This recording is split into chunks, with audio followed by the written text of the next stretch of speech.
தென்பெண்ணை ஆற்றில் வினாடிக்கு 1,60,000 கன அடி நீர் திறக்கப்பட்டுள்ளதால் விழுப்புரம் அருகே தளவானூரில் கரை உடைந்து ஊருக்குள் தண்ணீர் புகுந்ததால் விளைநிலங்கள் மற்றும் குடியிருப்பு பகுதிகளை தண்ணீர் சூழ்ந்துள்ளது. கூடுதல் தகவல்களோடு இணைகிறார் செய்தியாளர் சிவச்சந்திரன்.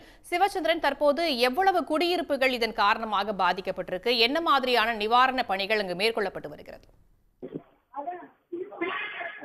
அதாவது கடந்த 7 தினங்களாக வட மாவட்டங்கள்ல பாத்தீங்கன்னா கனமழையானது கொட்டி தீர்த்தது. இதன் காரணமாக விழுப்புரம், திருவண்ணாமலை, கடலூர் மாவட்டங்கள் வெகுவாக பாதிக்கப்பட்டுள்ளன. நம்ம பார்க்கக்கூடிய இந்த தென்பெண்ணை ஆறு பாத்தீங்கன்னா சாத்தனூர் அணையிலிருந்து வரக்கூடிய தண்ணீர் திறக்கப்பட்டுள்ளன. இதன் காரணமாகத்தான் இந்த தென்பெண்ணை ஆற்றினானது வெள்ளப்பெருக்கு ஏற்பட்டுள்ளது.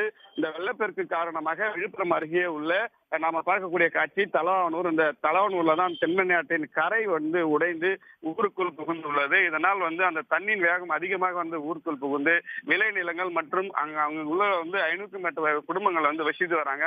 அந்த குடும்பத்தினர் வெளியேற முடியாத ஒரு சூழ்நிலை தான் இருந்து வருகிறது. தொடர்ந்து அப்பகுதி மக்கள் வெளியேற முடியாதனால் மீட்பு பணியினரும் செல்வதற்கு அங்க சிரமமாக உள்ளது.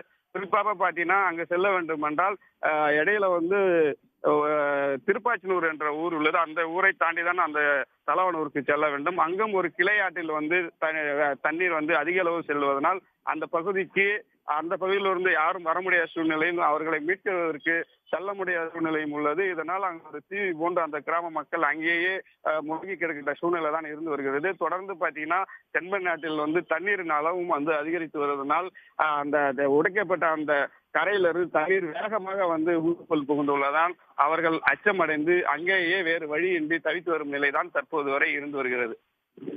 தகவல்களுக்கு நன்றி சிவச்சந்திரன். உடனுக்குடன் செய்திகளை தெரிந்து கொள்ள சன் நியூஸ் பெல் ஐகானை கிளிக் பண்ணுங்க.